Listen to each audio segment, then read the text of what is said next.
মানুষের mind control, এটি কি সিনেমা নাকি গল্প?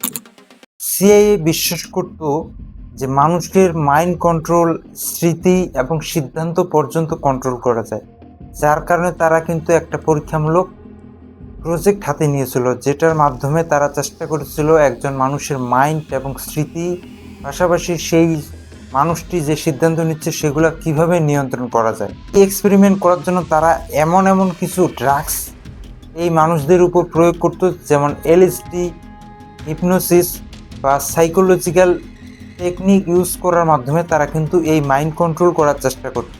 কিছু ক্ষেত্রে এমনও করতো যে মানুষকে দিনের পর দিন তারা কিন্তু ঘুমাতে দিত না।